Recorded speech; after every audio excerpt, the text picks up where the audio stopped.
Assalamualaikum warahmatullahi wabarakatuh. Salam sejahtera bagi kita semua. Yang terhormat Bapak Ibu rekan-rekan operator sekolah, baik itu dari SD ataupun SMP. Yang terhormat Bapak Ibu orang tua dari siswa. Di sini perkenalkan, nama saya Gana Panggayo, salah satu staf kantor Dinas Dikora Kabupaten Wonosobo. Di sini saya akan membawakan materi tentang verbal identitas. Jadi secara teknisnya itu bagaimana ke depannya. Nah, sebelumnya saya terangkan dulu terkait dengan tujuan verbal identitas ini. Verbal identitas ini nantinya akan digunakan sebagai data dasar untuk putra-putri Bapak Ibu untuk mengikuti PPDB online. Jadi untuk putra-putri Bapak Ibu yang dari SD itu nanti untuk masuk ke jenjang SMP, kalau misalkan nanti mau masuk ke SMP, dan nanti untuk putra-putri Bapak Ibu yang ada di SMP untuk masuk ke jenjang SMA atau SMK. Nah, untuk verbal identitas ini nanti akan ada beberapa pihak yang terlibat. Yang pertama adalah orang tua atau wali dari siswanya itu secara langsung, dan juga operator sekolah yang nantinya akan ditugaskan sebagai verifikator data yang diajukan oleh orang tua siswa. Nah, sebelumnya di sini yang saya sampaikan nanti akan ada dua hal. Yang pertama adalah pengelolaan aplikasi verbal identitas dari sisi orang tua. Yang kedua adalah pengelolaan verbal identitas yang ada dari sisi sekolah. Oke, langsung saja ke poin yang pertama, yaitu pengelolaan verbal identitas yang dari sisi orang tua. Yang pertama di sini Bapak Ibu orang tua siswa harus menyiapkan beberapa data. Yang pertama adalah data NISN, yang kedua adalah KK, yang ketiga itu adalah titik koordinat. Nah, titik koordinat yang dimaksud adalah titik koordinat misalkan Bapak Ibu bisa melihat ke Google Maps atau ke aplikasi mapping yang lainnya. Nah, aplikasi verbal identitas ini sebetulnya terkoneksi dengan data Dinas Dukcapil. Jadi data seperti NIK, terus nama itu nanti benar atau salahnya itu adalah secara sistem yang menentukan. Jadi ketika nanti Bapak Ibu ada salah pengetikan NIK ataupun salah pengetikan nama, itu nanti secara sistem akan muncul peringatan. Ini nama salah, ini NIK tidak sesuai, dan sebagainya. Begitu. Oke, langsung saja. Di sini sebelumnya terkait dengan NISN ataupun data-data lain yang bersifat sensitif, itu nanti akan saya blur saja untuk keamanan data yang saya gunakan untuk contoh ini. Oke, langsung saja. Di sini saya menggunakan data salah satu siswa dari SMP Negeri 2 Kepil. Oke. Di sini saya masukkan NISN-nya, terus saya masukkan nama ibu kandungnya. Setelah data NISN dan nama ibu kandung sudah dimasukkan, nanti tinggal dicentang di kotak yang ada di sini. Saya bukan robot, ini dicentang saja, lalu tinggal diklik cari data. Ataupun nanti setelah mencentang, nanti mungkin akan ada muncul seperti kode reCAPTCA, ya. Itu nanti tinggal dilakukan saja. Tinggal diklik cari data. Nah, setelah klik cari data, itu nanti data dari putra-putri Bapak Ibu nanti akan tertampil di sini. Jadi ini namanya si Ajeng, terus dia tempat lahirnya di mana, jenis kelaminnya apa. Ini berarti menyatakan bahwa NISN yang digunakan oleh di Ajeng ini aktif di aplikasi pendataan pendidikan. Selanjutnya memasukkan NPSN sekolahnya. Jadi nanti kalau misalkan Bapak Ibu orang tua itu tidak tahu NPSN sekolahnya itu berapa, nanti mungkin bisa googling dengan sederhana, misalkan mengetikkan nama sekolahnya, misalkan di sini SMP Negeri 2 Kepil. Nah, nanti biasanya akan muncul banyak di sini. Nah, nanti akan ada 8 digit angka, misalkan di sini ya, ada 8 digit angka, ini nanti di copy paste saja. Itu untuk menemukan NPSN. Ataupun misalkan mau coba untuk tahu NPSN sekolah lain, misalkan SD Negeri 1 Sapuran misalkan. Nanti juga sama, akan ada 8 digit angka, terus nama SD-nya, ini berarti nomor NPSN-nya. Gitu ya, Bapak Ibu. Selanjutnya adalah menginputkan tanggal lahir si anak. Oke. Jadi tanggal lahirnya silakan disesuaikan dengan data yang ada di KK.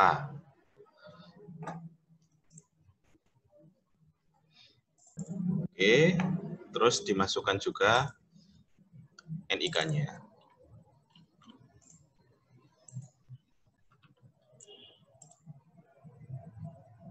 Oke, setelah data NPSN, tanggal lahir, terus NIK sudah terisi, itu tinggal dicentang lagi. Saya bukan robot lagi. Terus nanti diklik lihat data. Ini baru nanti Bapak Ibu orang tua bisa mengedit titik koordinat dari si anak. Gitu nggih. Nah, selanjutnya di sini nanti akan ada beberapa kolom. Yang pertama NIK sama nama anak, tempat lahir, tanggal lahir, jenis kelamin, terus NIK ibu kandung, terus NIK ayah, dan yang lain-lain. Ini silakan kalau masih kosong disesuaikan dengan data yang ada di KK. Ya, dengan data yang ada di KK. Selanjutnya, terkait dengan titik koordinat, ini nanti ada tombol kotak yang berada di kiri bawah. Ini nanti silakan diklik saja. Kalau misalkan kekecilan tadi previewnya ya, tinggal di besarkan saja. Ini nanti terkait dengan peta, nanti ada peta jalan dan peta satelit. Kalau peta satelit itu nanti yang kelihatan ada biru, ada hijau dan yang sebagainya. Kalau peta jalan ini hanya jalannya saja yang kelihatan. Jadi cuma menunjukkan mana yang jalan utama, mana jalan yang ganggang dan yang sebagainya. Oke. Nah, untuk mempermudah pencariannya, itu nanti Bapak Ibu, orang tua, siswa bisa menggunakan tombol kaca pembesar yang ada di sebelah kiri. Nah, misalkan alamat yang ada di KK itu ada di Randusari Kepil, misalkan. Nanti tinggal diketikkan Randusari Kepil. Nanti di sini akan muncul. Ini ada Randusari Kepil, ini ada Pasar Randusari. Nah, itu tinggal diklik saja. Misalkan yang ini Randusari Kepil, Jawa Tengah. Itu nanti akan langsung ditampilkan yang di tengah ini itu adalah data peta yang ada di Randusari. Nah, misalkan ini peta jalan ya. Nah, dari peta jalan ini, misalkan di sini, ini sudah Randusari ya, sudah Randusari, berarti sekitaran di sini, dalam radius ini adalah wilayah dari Desa Randusari. Nah, terkait dengan titik koordinat, nanti silakan didekatkan dengan lokasi rumah dari Bapak Ibu. Misalkan dari jalan utama, kalau misalkan di sebelah sini adalah pasar, berarti letak rumah Bapak Ibu itu ada di sebelah mana, di bagian mana. Misalkan di sini pasar, berarti mungkin rumah Ibu ada di bagian sini. Itu nanti Bapak Ibu bisa langsung melakukan klik di sini, dan itu sudah selesai untuk melakukan penitikan titik koordinatnya. Ya, misalkan contoh di sini, nanti Bapak Ibu kalau sudah selesai mengisikan NIK untuk ibu kandungnya, terus NIK ayahnya, itu baru nanti bisa klik untuk validasi data. Apa sih yang terjadi kalau misalkan masih ada data yang belum terisi atau kosong? Nah, nantinya itu akan ini ada peringatan. Jadi NIK ibu kandung tidak ditemukan di Dukcapil. Terus nama ibu kandung tidak sesuai dengan NIK ibu kandung. Jadi harus ada dulu NIK-nya. Jadi kalau mau ngisi aplikasi ini ya Bapak Ibu orang tua harus sambil nyimak kakak. Jadi nanti NIK-nya berapa diketik di situ, terus NIK ayahnya itu berapa, itu nanti tinggal diketik di situ. Kalau sudah baru bisa disimpan datanya. Nah, Mungkin itu yang bisa saya jelaskan terkait dengan pengisian formulirnya. Oke, sekarang adalah segmen yang dimana verbal identitas dari sisi operator sekolah. Jenengan sekarang menjadi verifikator dari pengajuan yang diajukan oleh orang tua dari siswa. Nah, itu nanti ada di sini. Yang di bawah, yang edit identitas di bawah. Kalau yang di atas, itu nanti masuknya ke kabupaten. Oke, kita klik saja. Nanti di sini ada beberapa tab. Yang pertama adalah tab proses. Tab proses ini berarti adalah ajuan yang belum dieksekusi oleh sekolah.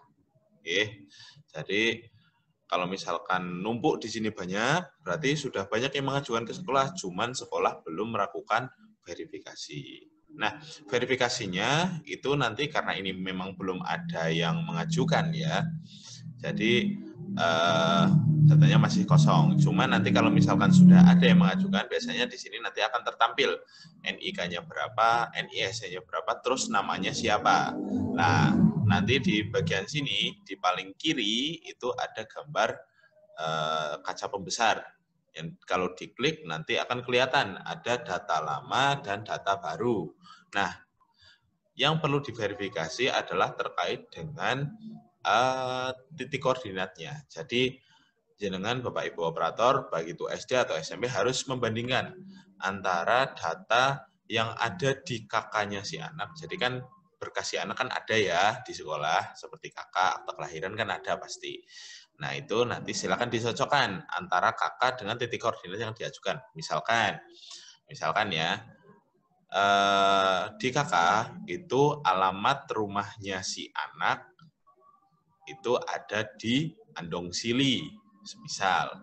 Nah, tapi titik koordinat yang diajukan itu, misalkan ini, saya ambil contoh di sini. Karena nanti yang tertampil di aplikasi Verval itu bukan bukan gambar, tapi adalah titik koordinatnya, jadi angka-angkanya. Nah, jadi semisal nanti jenengan bingung, wah iki saya nggak tahu ini betul apa enggak. Nah, nanti jenengan bisa cross check antara alamat yang ada di kakak dengan titik koordinatnya. Nah, cara ceknya nanti Bapak Ibu operator tinggal di copy paste antara titik lintang sama titik bujurnya. Nanti di search secara manual lewat Google Map. Jadi nanti misalkan ini Google Maps.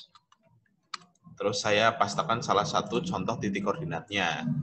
Nah, ini saya udah buka Google Maps, terus saya pastikan titik koordinatnya, terus klik Enter. Nanti langsung tertuju di sini. Nah, ini titiknya yang ada di pin ini ya. Nah, karena dia di kakak itu rumahnya Andong Sili, nah padahal ini bukan Andong Sili nih. Misalkan ini masih ada di Jelamprang kalau nggak salah ya. Ini Jelamprang, berarti titik koordinatnya masih salah. Nah ini nanti kalau ada titik koordinat dengan alamat yang kurang sesuai, silahkan ditolak saja. Nanti orang tuanya dikabarkan. Pak, Bu, nuwun sewu, ini pengajuan yang diajukan ternyata titik koordinatnya masih melenceng jauh antara alamat dengan titik koordinatnya. Itu adalah tugas verifikasi yang ada di sekolah. Nah, kami menghimbau kepada Bapak Ibu operator sekolah agar bisa membantu orang tua atau wali siswa yang mungkin ada kesulitan dalam pengelolaan verbal identitasnya. Itu jadi mungkin ada yang kurang familiar dengan aplikasi pendataan seperti ini, silahkan dibantu, silahkan dibantu. Nah, mungkin itu Bapak Ibu, baik itu operator SD SMP ataupun dari orang tua, hanya itu yang bisa saya sampaikan. Kurang lebihnya mohon maaf. Dari saya akhiri. Wassalamualaikum warahmatullahi wabarakatuh.